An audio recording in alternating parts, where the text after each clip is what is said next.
Erik with Full Mount MMA, joined today by UFC heavyweight Chris Barnett. Chris, how are you? Man, I'm good, man. Can't complain. Thanks for having me. Oh, of course. Appreciate your time as always, especially considering you have a fight coming up pretty soon, September 10th against Jake Collier at UFC 279. How are you feeling a couple weeks away from competing again? Dude, feeling amazing, man. Had a real good sparring day today. A good push day. Like wasn't really expecting to go as hard as we did, but you know how meatheads get. You know, you hit me, I hit you hard. Okay, let's go. You know, so and which actually turned out well. Timing is wow. You know, a lot of things have been fixed. I can say. You know, and dude, just feeling really good going into this one. Well, I'm glad to hear that. You have some friends in high places that we talked about last time. Some of your old training partners include like Alistair Overeem, Stipe Miocic. Train with anyone big? Anyone we should know about this camp?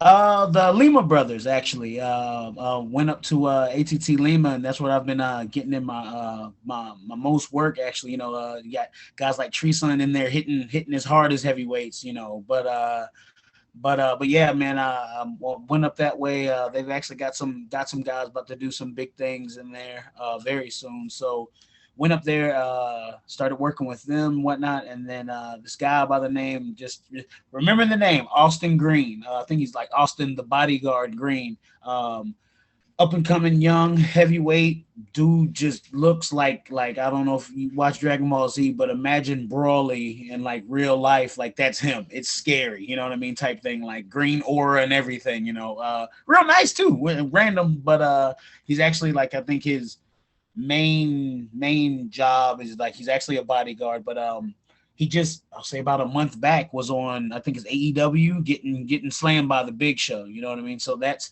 another market that he's dialed in. But now he's doing MMA. He's 3-0. He's got we actually fight the same day. He fights September 10th, I think, for B2 fighting. I think he's fighting for a belt. Yeah, he's got a 5-rounder in front of him. But yeah, dude, just going up there and it's a different vibe, man. It's a different feel, and I've like beat myself up literally because in my head a long time ago, oh, it's such a drive, it's such a drive. It's like 45 minutes now that they fixed the highway, and like I know I'd be a lot further had I started training there a long time ago. You know what I mean? Instead of that whole little weird, you know, I don't want to go up there because it's so far. They can come down here, and I'll forget that. You know, I do the traveling like it's hands down one of the best, you know, gyms that I've been in, just vibe wise. And then I'm a big like, you know, tribe, my family and whatnot. So being able to go train, bust my tail, and then get back, you know, to the kids and whatnot, it's perfect. You know, when I got to go train with the Alistairs and the Stipes and stuff,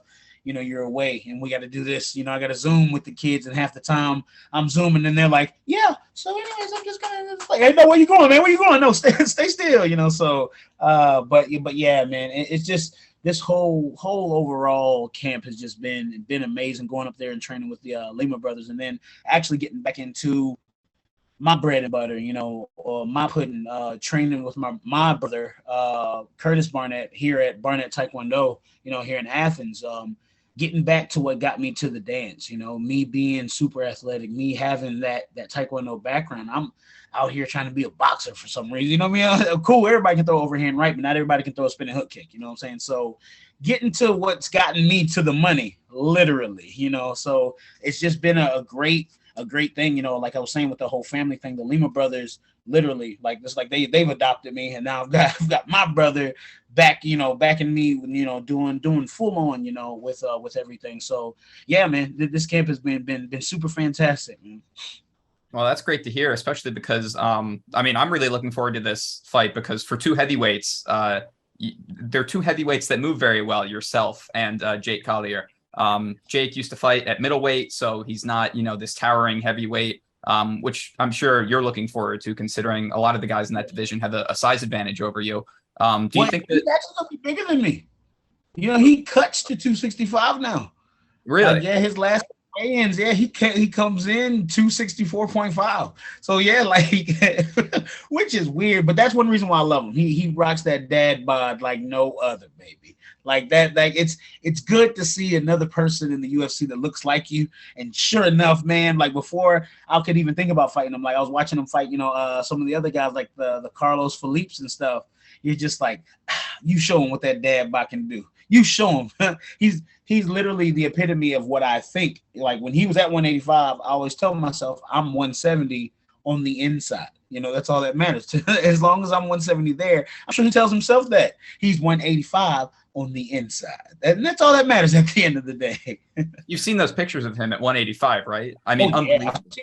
I've seen him fight at 185. Like, and it's crazy. Not to say, certain things haven't changed, but he even at 185 a little bit faster. But even him moving up in weight, like he kept a lot of the speed, which I think like that's a cheat code, man. You're supposed to lose speed when you go up in weight, but like to me, that makes it even more exciting to know that have another heavyweight with the type of speed that I know I'm going to be bringing. Well, that's why I feel like this fight is so interesting. Like, how do you think this fight is going to look, considering you are two of the heavyweights that move among the best in the division? I mean, you guys are incredibly quick for how big you both are. Man, like he has said in a couple, somebody's going to sleep. So like, you know what I mean? So again, this is like I do really good in these, as they call them, buddy kind of fights, and again, never met him, but I swear we're the same, like we're variants of each other. Like if I were to be born out, in Cuba, Missouri, that's who I'd be, because the same type of stuff, dude. He's a great father, man. He's like, he said, if he's not doing something else, he's out there playing football or catch or whatever with the kids, outdoors, big on cars, like stuff like that, dude. Everything that I'm into, literally, he's into, So again, like I was saying, it was always cool to see somebody, quote unquote, look like me. You had Roy Nelson. That was awesome. Okay, we got him there. But then you got the Jake Colliers throwing the spin kicks and doing everything else, you know what I mean? Like another fast heavyweight, So, yeah, man, like it's this fight feels right. Like, you know what I mean? Like this is going to be a fan favorite fight. No reason why we couldn't get fight of the night, like performance, even if it goes all 3 rounds, like it's going to be one of those ones. If it goes all 3 rounds, we're still going to be out there chit-chatting while they're calling out the judge cards. Like, hey, man, you seen that Mazda that just came out? Yeah, you saw it too? No, that 400Z's looking real good. You saw the engine? But hey, guys, we got to call this real quick. Oh, my bad. Go ahead. But yeah, dude, I get more excited for these buddy type fights than the I'm gonna get you, sucker, type fights, So these right here, like with Vellante, I honestly felt like I was fighting a friend, you know what I mean? From the Stipe Connect. So this is the same type vibe, I have to outdo my friend, especially out there, we're in the T-Mobile arena with people, so that makes it even that much more, exciting. Do you think you had that relationship at all with your last opponent, Martin Bidet? No, I went into a mindset of revenge. I put him in a Ben Rothwell thing, and Ben Rothwell beat me, so I was angry and I wanted to go out there, and and then with the events that had happened during that camp, wrong mindset, wrong mindset, so that right there is one of the biggest things too I've noticed in this camp. I'm happy. Like, you know what I mean? Like I'm able to be myself. You know what I mean? That was one thing why I connected with my brother, back with him. I was like, look, something ain't right. He was like, because you're not used to Taekwondo, duh. And I was like, you're right. So getting that vibe back, you know what I mean? Just getting back light on the feet, not overthinking, getting back to my wrestling roots, man. Like that was another thing. People, not to compare myself to a DC, but that's who I like, especially this camp too. That's who I used to idolize, and that's what I would use as a weapon first. And that's one thing that really opened up my hands was people, they were worried about my wrestling first, and then opened up my hands. If you look at DC's MMA career, a lot of guys are waiting for the takedown, and then here he comes, bam, overhand right. You know what I'm saying? So getting back to where I know I'm a wrestler, like I can easily say it out loud, but it's different. That wrestling 5 minutes for your MMA rounds and that stand up, completely different animal. I'll stand up for 20 minutes with somebody and go back and forth. You throwing that wrestling? All right, look, man, hang on. We gotta look. All right, we're gonna, you know what I mean. So getting back to literally that wrestling cardio, back in the pool, I I don't know why I got away from my pool training. Don't know why. No idea why, but that right there, like you literally feel your lungs like expanding and burning while you're in that pool because i.e. the fight, that water is like that ring. You're either gonna drown or you're gonna swim. You go out there. If you don't tread water, you got to move. You got to be able to do this and that. So I love that comparison with it because again, in that water, you're out there by yourself, but you could have your coach on the side. Again, the same thing as the ring. It's up to me and what I do. The more effort I put into swimming, the quicker I'm going to get it done. The more effort I put into that ring, the better it's going to look, So getting back to that, and then the mental game was swimming. You mess up in that water, it could be it. You mess up in that ring, it could be it. You know what I'm saying? So that whole mindset and aspect of it, dude. And then again, the tribe, man, my tribe holding me accountable of everything, them just, hey, really? Hey, what is that right there? Huh? Is that Kool-Aid? You better go get some water. I don't want no water right now. Just little stuff like that. They don't see it the way I see it, but like I don't ever get angry at it because 9 out of 10 times they're right. Like, should you be eating that? Yeah, I'm gonna work out later. Put it back. Okay, I'll put it back. Whatever. You know what I mean? So it's cool to be able to have that, and I wasn't taking advantage of it. Now it's like, guys, I need y'all to cuss me out, beat me up, do whatever it is, throw dirt at me, sticks, whatever it is. You know what I mean? And lo and behold, some of them have thrown dirt and sticks, to make sure I'm on my path. Do you think it sounds like, you were kind of changing how you train, changing your style. Did that happen when you got to the UFC because you felt like you had to fight a certain way and compete against a certain type of opponent? Like why have you been making these changes now and you're just now getting back to your roots? For main reason, like, yeah, you again, I'm a big fan savvy type dude. So when they say something, I'm kind of like, huh.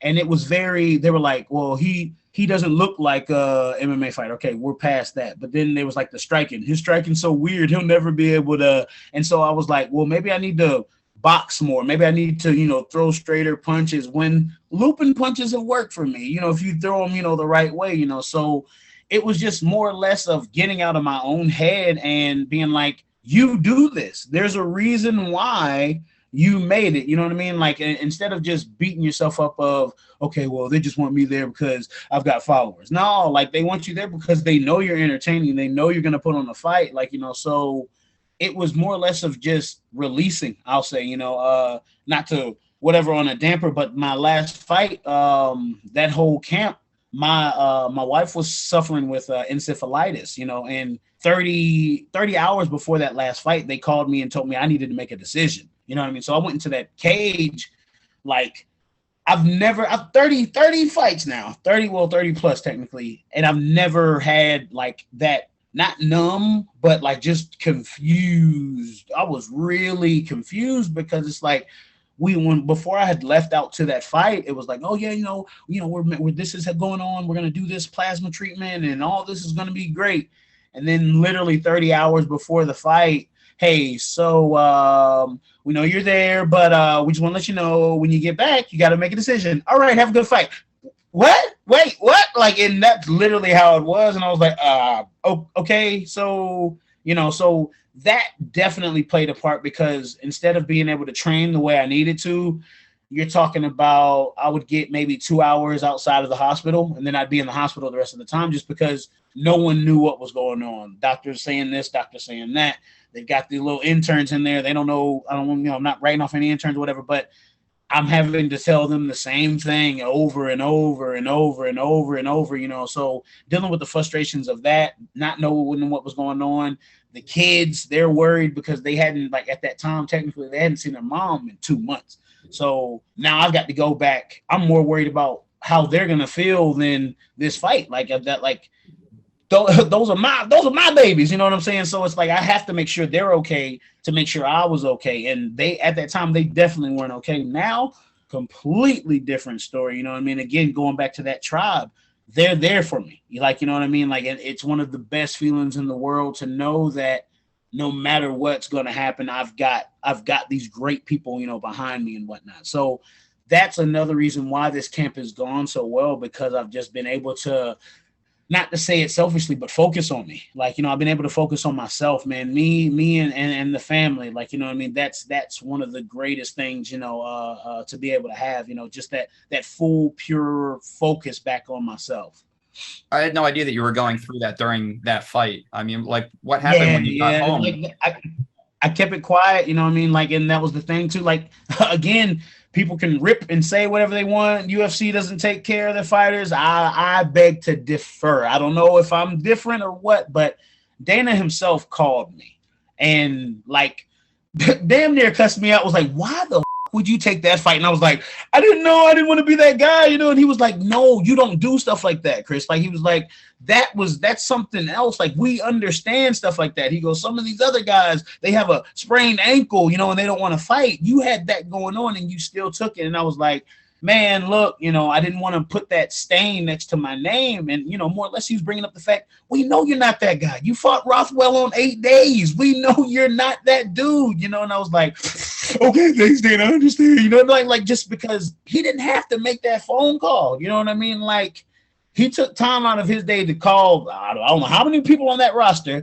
all the other knuckleheads he's got to deal with. He called me to make sure I was just okay. And then after the fact, there's still like the whole UFC staff, everybody there, man. Like I told him straight up, I was like, worst come to worst, I'll be in the back shuffling up confetti and stuff. Yeah, oh, hey, how you doing now, sir? You know what I mean? Just to be around it, because it's as much as people want to say whatever about it, it's a tight knit group, dude. And like, I might just be one of the lucky ones to have gotten past whatever, but I feel like the way I've projected myself, they've read and put it back to me. Like, you know what I mean? Like the energy I've given them, they have definitely put it back into me tenfold, and that's also the different thing with this fight.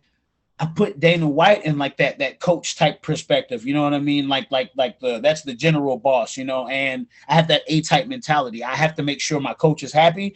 I know what I can do to make my coach. I've seen my coach smile. I've seen him be, whatever. When I did that spin kick, that's what he likes. He likes that entertainment and whatnot. So that last fight, I didn't do what I needed to do. I let the dude lay on me, for 3 rounds, basically. Like, even if the elbow didn't happen, I still wasn't going to win that fight. That's one thing I'm going to hold myself accountable for that. Even if the elbows don't happen, all that other stuff, like, I let him lay on me. Regardless of what was going on, I still should have spun. I still should have did this, type things, So to know that Dana knows that I've got that in me, and the fact that even if maybe that's not what that phone call was, but this is how I'm reading it. He knows the potential that's right there, and he needs me at my best to put on the show to get even more people, coming in to watch the UFC. So I owe this fight to him, type thing. You know what I mean? For what the staff and the UFC have done for me, and then boom, Big Uncle Dana, and Maynard, all of them, Not that it's a heavy weight on my shoulder. It makes me want to perform that much better. Then you give me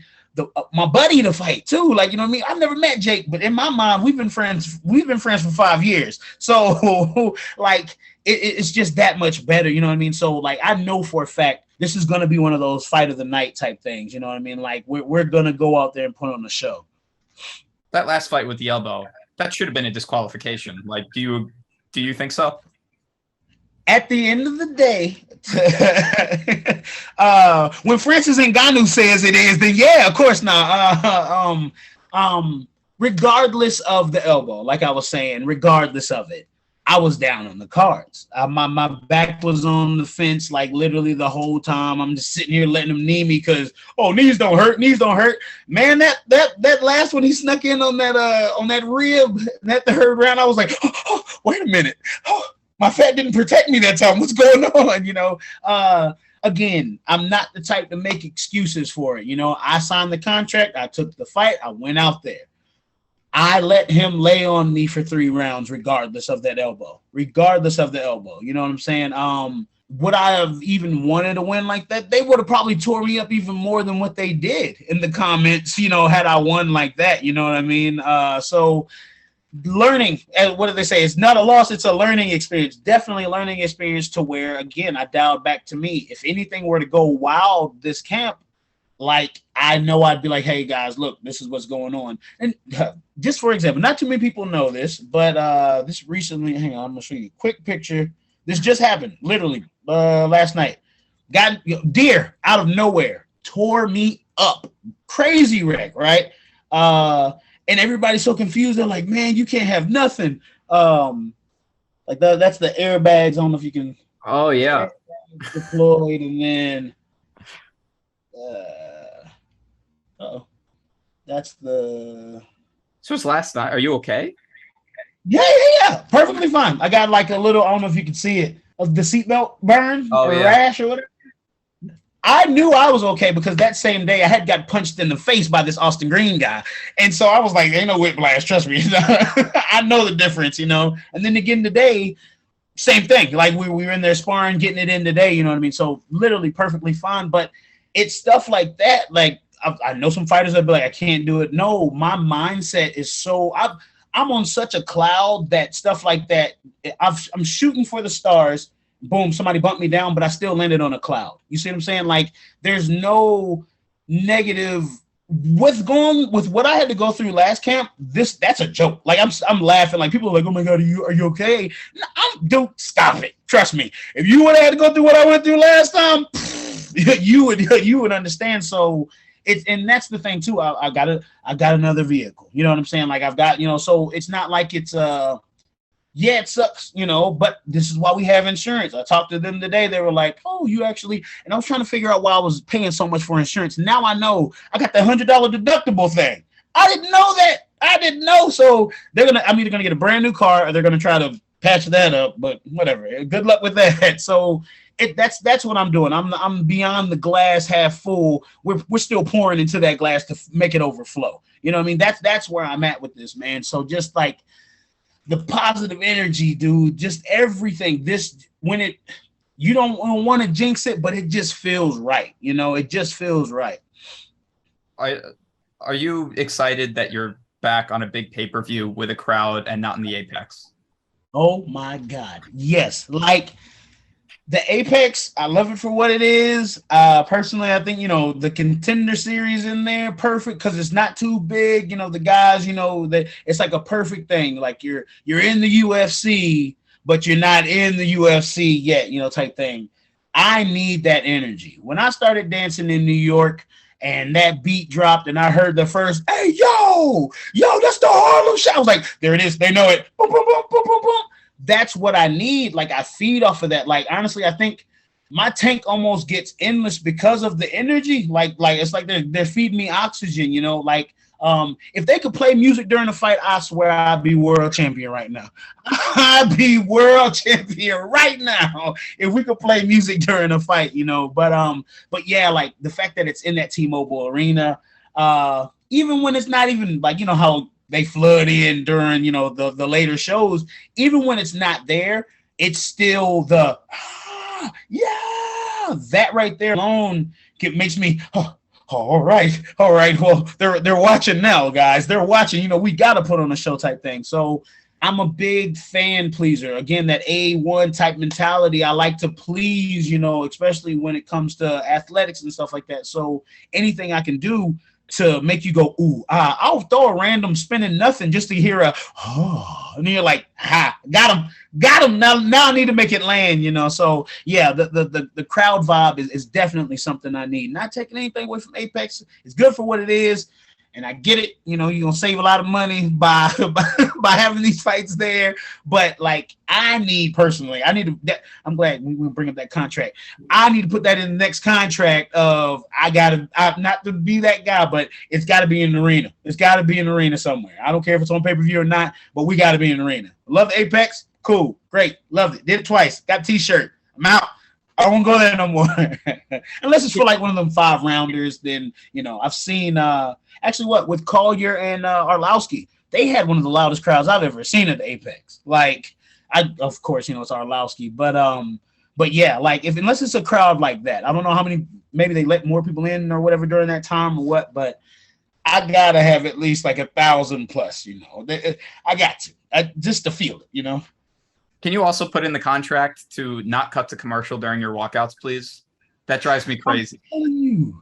I'm telling you. I don't know if you saw the interview with oh my god, I forgot her name. Oh man, I forgot her, but I walked off on her. Like I didn't know we were supposed to wait. But I was like, yeah, that's for them cutting my walkouts, man. That's for, right? Do you have any big plans for a walkout this time? You know what? Those just happen. Those literally just happen. I end up arguing with the music lady because she gets so mad at me because it's whatever I'm feeling, at that time. Like I'm glad she stopped me. This is why I love her to death. Because I was about to come out to that little island boy. She said, I swear to God, if you come out to that, you won't have to worry about making it to the ring. I was like, yes, ma'am. Gotcha. I won't. So she's like, why don't you do something New York? I know you know some New York music. And I said, yes, I do. And boom, next thing you know, that happened, So the walkouts are never really planned, more or less, unless she makes me pick a song. Then I'm like, okay, let me go look at the video real quick. What kind of dance did they do in here? Oh, I can do that easy. You know what I'm saying? So, but yeah, now the walkouts are more, again, the vibe, man. I don't know if I could ever walk out like the way Izzy did to the slow Undertaker music, with the urn and whatnot. But yeah, again, like I was saying, I'm telling you right now, I'd be world champion in 8 different organizations if we could play music while fighting. That I'm gonna put that in the next contract. They gotta have like some type of tone, just up in the balcony, nothing too loud. Or maybe I could bring a little speaker out or something on the side. Get sponsored by Beats, have a Beats a little pill thing right by the ring on the side. I mean, if the coaches can yell, couldn't we technically play music, right? Of course. So you got a couple things to add to the next contract then. You got music during fights, not cutting the commercial break, very important. That really pissed me off the last time they did that. And what was the third one? In big arenas. Big arenas, that's the one. Big arenas. Got those 3. Locked it in. Get your management on that. Are you still on your first UFC contract, by the way? I think so, with what transpired last fight and then that 8-day fight. They kind of are like, look, dude, we want you to take time, get right. Like put this one, they gave me time, get right, stuff like that. With the Volante fight, I had time, I got right, and I did what I needed to do. Unfortunately, this last one, it happened with my wife and whatnot, but that was what it was. And that's what I'm saying. Like, they're human. They understand, they honestly, like a lot of the fighters, they put up that wall. Oh, you're the boss, so I can't like you. No, just give them a try. Just give them a try. Try smiling. Smile. Maybe, I don't know. Might change some things up.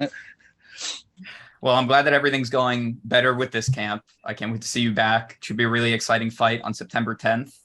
Chris, we've already been going for 30 minutes, so I want to let you go enjoy the rest of the day. But before I do, anything you wanted to shout out or promote, the floor is yours. Big shout out to Beast Nutrition. Of course, they got me right, feeling beyond special.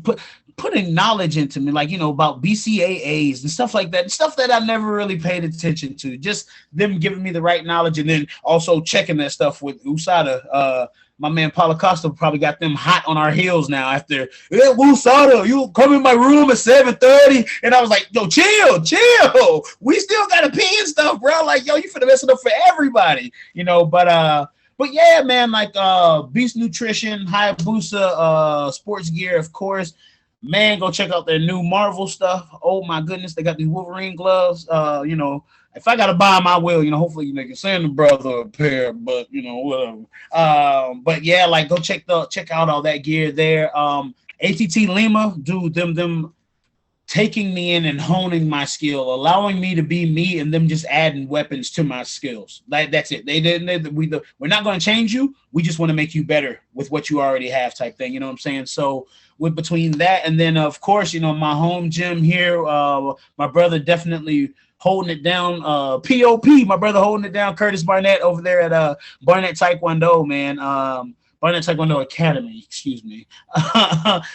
Just doing it big, man. And then again, my tribe, man, my people, my beastamaniacs, everybody out there, dude, holding me accountable, making sure I'm doing what I'm supposed to be doing. And then the fans, of course, man, like it's those inboxes, like the people that did catch wind of what was going on, like the words that they would say, the stuff that I want them to know that it wasn't not noticed and is overly appreciative of what was said, because it was one of those things like, man, dude, first of all, I felt like, you kind of in a funk. Like, I felt like I embarrassed myself out there because I went out there not fully myself, but they were like, yo, we could tell you weren't you, go back out there, kick it. We got you. I was just reading some messages actually like, yo, we can't wait to see you the 10th, just the onpour of love, man. But yeah, between the fans, everybody else, man, again, if you're not a fan, I promise you I'll make you one, man. But man, that's it right there. I can't call it right, but that's it, man. Everybody that's shown any type of love, interest, hate, even towards me, this is your shout out, sir. This is your shout out. Well, that's awesome. Chris, it's always a pleasure to talk to you. I wish you the best of luck on September 10th. And yeah, thank you so much for joining. I appreciate it, man. Thanks again for having me. Hey everyone, thanks for watching this video. If you like our content, be sure to subscribe to Full 9 MMA. And while you're at it, make sure to hit the bell icon as well so you never miss an update from us.